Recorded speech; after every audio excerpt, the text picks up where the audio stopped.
In this video, I'm going to talk about Timothy Jones Jr. I was going to talk about McNabb and Bell, and I am still going to talk about them in a future video, but I've had so many comments from people and emails from people who want me to talk about Timothy Jones Jr. So I'm going to do that first and come back to McNabb in a future video. Timothy Jones Jr. murdered his 5 children.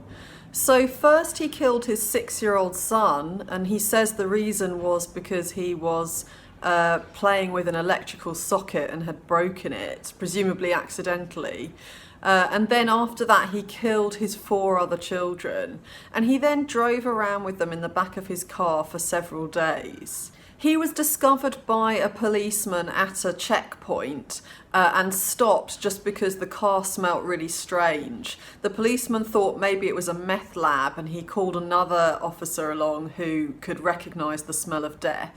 In the end, he admitted to murdering his children, and they found a list he'd written in which he had made his plans to get rid of the bodies and then to flee the country. He was going to melt them, and then second on his list was to saw the bones to dust. And he was looking for land refill sites on the internet. He'd also been looking at where he could escape to that they didn't have a deal where they could bring him back to America if he was arrested. According to his story, he had killed one child accidentally by telling him to do lots of press-ups, and he died of overdoing the exercise. And then when he discovered him dead, he had then heard voices telling him to kill his other children because otherwise they were going to kill him. He pleaded guilty by reason of insanity. He had looked up a movie trailer for A Beautiful Mind, which is about someone schizophrenic, and he'd been looking up on various different websites about different mental health issues. And his mother had schizophrenia, apparently. And so even though a psychologist who saw him in jail for 4 years had said that he did appear to have schizophrenia, I suspect that he was very manipulative and had learned how to display signs of having schizophrenia from his research and from everything he knew about his mother. The jury had a choice of finding him not guilty by reason of insanity, guilty but mentally ill, or guilty. And they found him guilty, and so he's now been convicted. At the time I'm uploading this video, we're waiting to hear what his sentence is going to be and if he's going to get the death penalty or not. Because the children's bodies were found a few days after they died, the autopsy results are inconclusive, and they don't know how the first child died. They don't know if he was strangled like the other children or whether he really did die from being over-exercised. From dehydration. The other children, the 2 babies, the 1-year-old and the 2-year-old, were killed by being strangled with a belt, and the other children, who the oldest one was 8, were killed by being strangled with his hands. And I think the best place to start with Timothy Jones Jr. is with his ex. She spoke at the trial, and she covered so much, starting from how they met and so on, and I thought that was really useful in understanding the kind of relationship they had and the kind of man Timothy Jones Jr. is. So to start off, one of the things she talks about is how old she was when they met. She says she was 19, so that's very young. I've spoken before about how a narcissist will pick a victim who is vulnerable, and anyone who's 19 is going to be quite vulnerable just because they're still a teenager. In this clip, we can hear Amber Kaiser talking about when they first met and how things progressed. Where was it that the two of you met? It was at a workplace called Enchanted Castle. Enchanted Castle? Tell us a little bit about that place. It's a children's facility, kind of like a Chuck E. Cheese, if you will. And what did you do there at Enchanted Castle? I ran the redemption desk. And what about Timothy Jones? I believe he did the same. How long did the two of you date after leaving that each council? 6 weeks.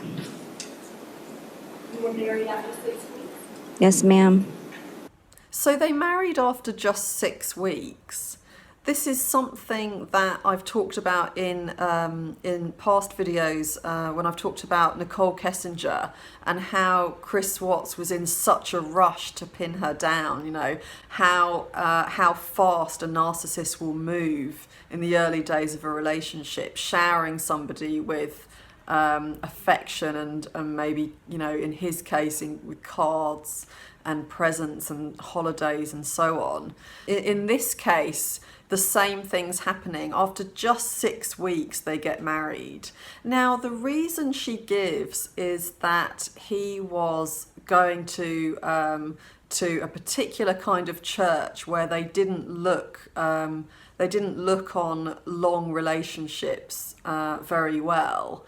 And so it didn't look good to be in a relationship that was very long. From what I know about narcissists and the way that they need to pin someone down in order to feel that they have control over them, I think that this was a reason he gave, but it worked very much in his favour, and that it was more of an excuse than anything. Amber talks about what it was that she really liked about Timothy Jones, you know, and what was so appealing to her. Have a listen to this. Early in your relationship, did you attend church together? Yes, ma'am. Explain how that came about. When I met Tim, he was already involved in the church. I was not. I was working 3 jobs. I thought, wow, this guy has it together. He was going to school part-time, working part-time, and had church under the belt.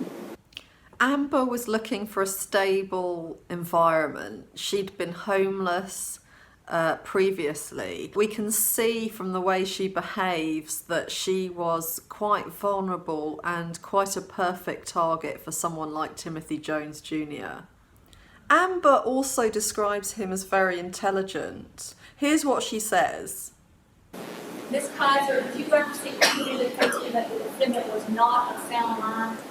No. Being his spouse for many years, what can you tell us about his mental status? He's intelligent. He's smart. He's the smartest person I know. Tim was very goal-oriented.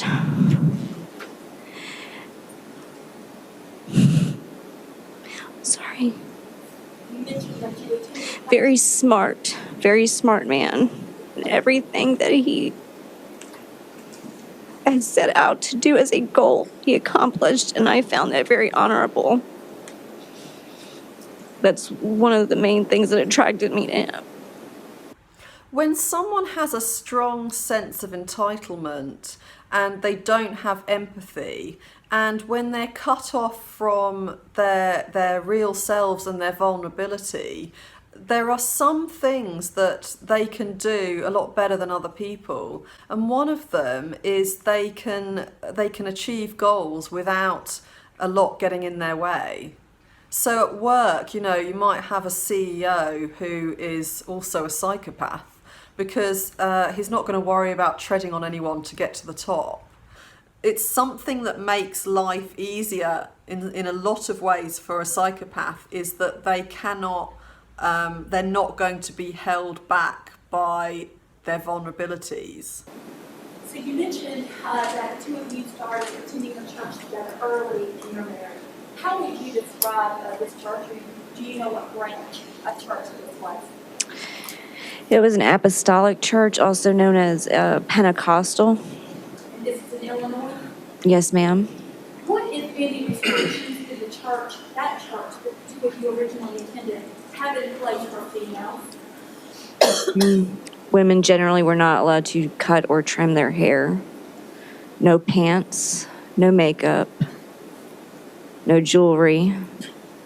The more they underlined modesty for women to a T. The church that Timothy belonged to had a lot of restrictions on how a woman could live her life.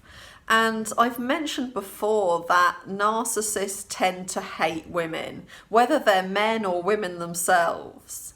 And so I think it's interesting that he had joined a church that really restricted women, and that sort of specified that women needed to listen to their husbands, needed to be told what to do.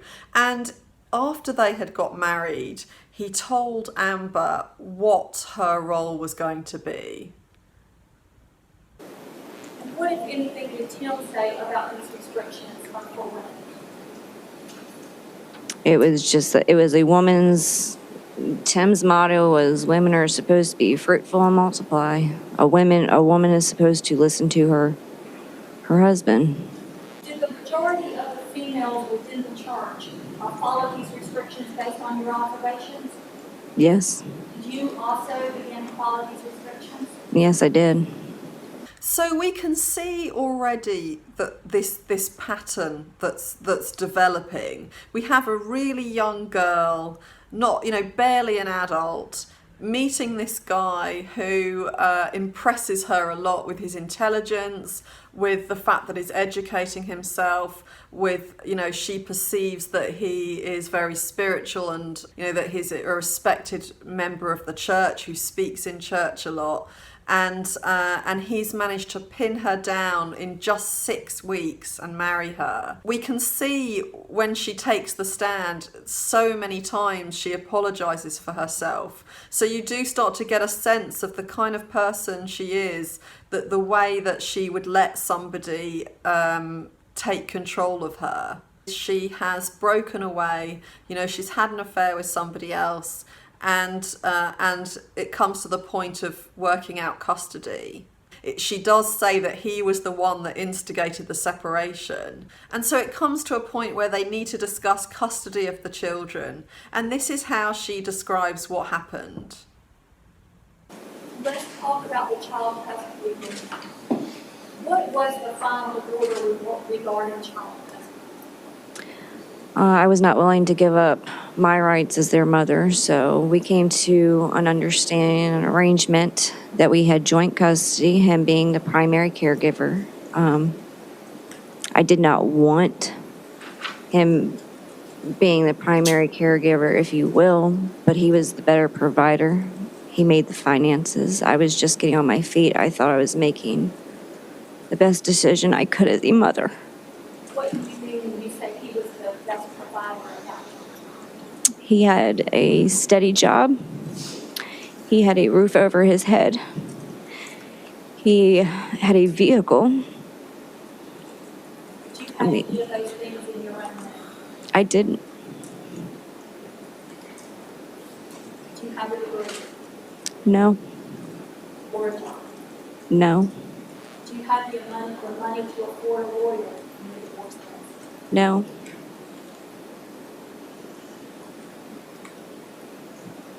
So this was joint custody. Yes, ma'am. He had primary physical custody. Yes, ma'am.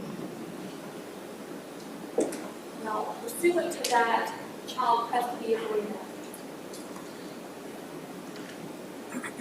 what order was in place regarding visitation with the children? Was that supervised or unsupervised on your part? I think to satisfy Tim, it was supervised by him. All right. So I agreed to that, yes, because I was willing to do whatever I had to do to see my children. Absolutely. And at this divorce hearing, was he represented by an attorney Yes, he was.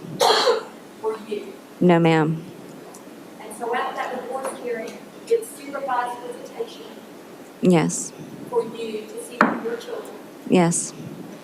And who was to supervise your visits with your own children? Tim. Is there anything in that order that would allow you to have the children in your home, the home you shared with Sean, your mother-in-law? No.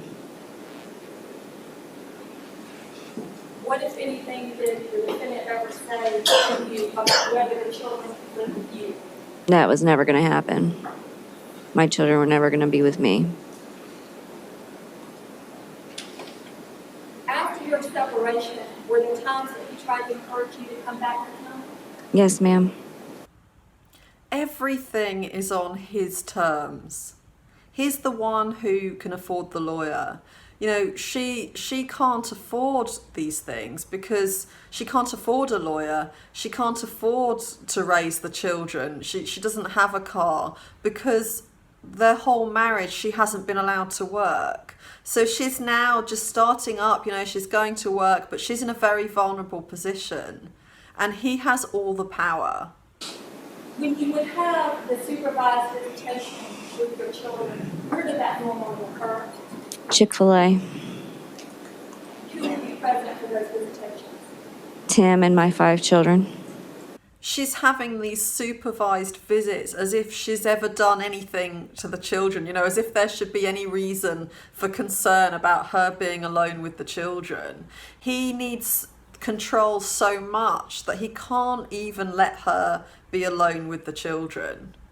Amber is asked about the day that her children were murdered. Look at how she responds to that. August 28, 2014. Do you remember that day? Yes. Yes, I do. When would you normally speak with your children? I would call at 7 o'clock every night. Sorry. So sorry.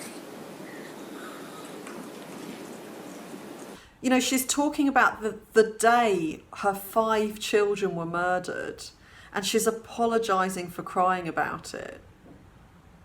And I think this shows us how someone like Timothy Jones Jr. was able to take advantage of someone like her.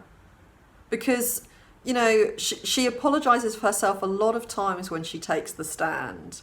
And so there's something in her that will allow other people to have control and power over her. You can see that she is used to putting herself second.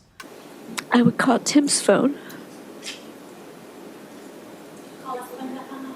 Yes, ma'am. Yes.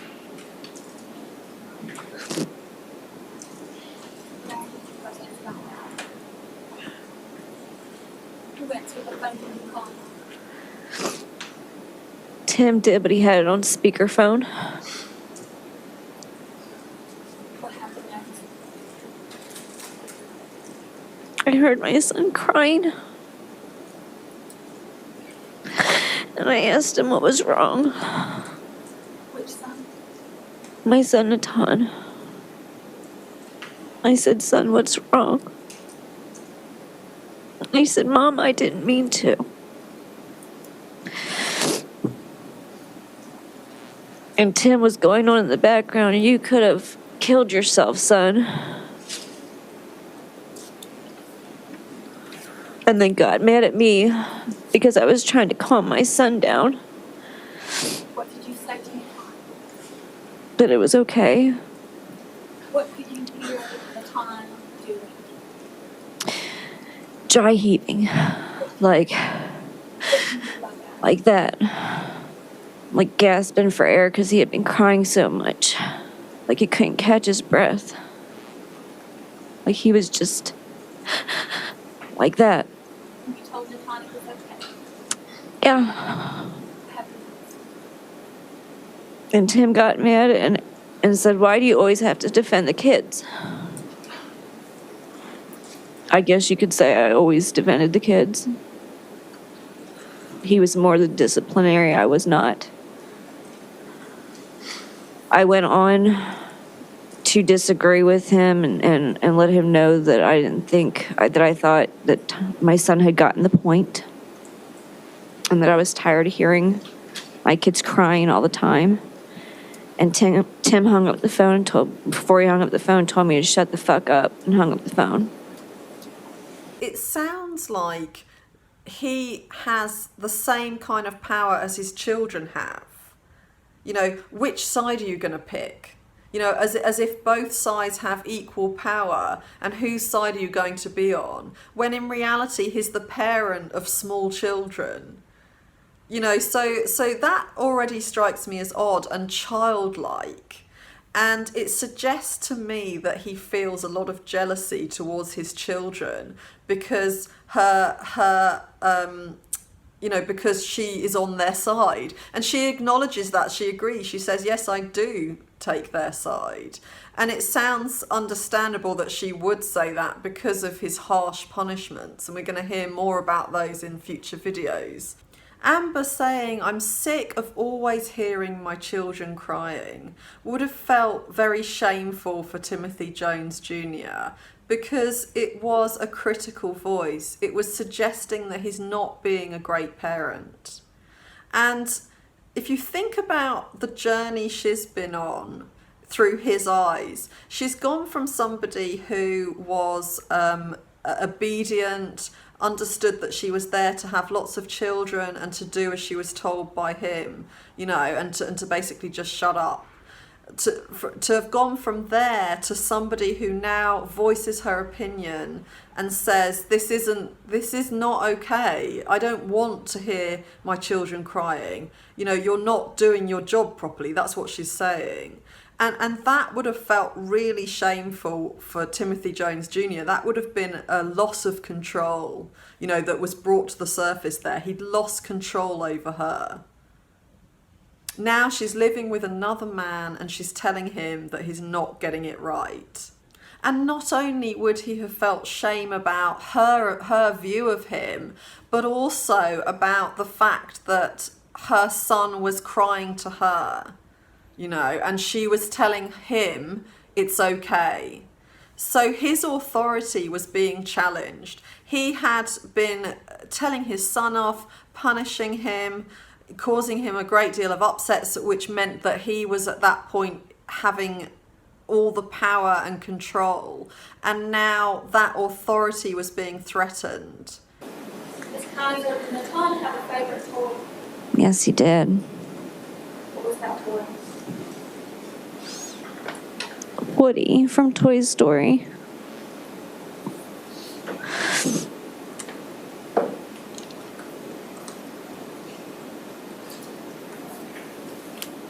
Did the defendant know that was his favorite toy? Yes, ma'am, he did. It looks like my son's Woody doll in pieces. He was aware of his son's favourite toy and he intentionally broke it. Again, it's very childish behaviour. You know, what kind of adult would break their child's favourite toy to make a point? I've talked in previous videos about how a narcissist doesn't develop emotionally beyond the young child, and this is a good example of that. So what we have now is somebody who feels threatened, who feels ashamed of himself, and who feels very jealous. That's how he was by the end of their phone call. And from here on, she tries to call several times and he doesn't pick up. She calls, she says 6 or 7 times, and he doesn't pick up the phone. I'm going to continue to talk about this case in another video, so if you haven't subscribed, please subscribe, and I'll see you in the next video.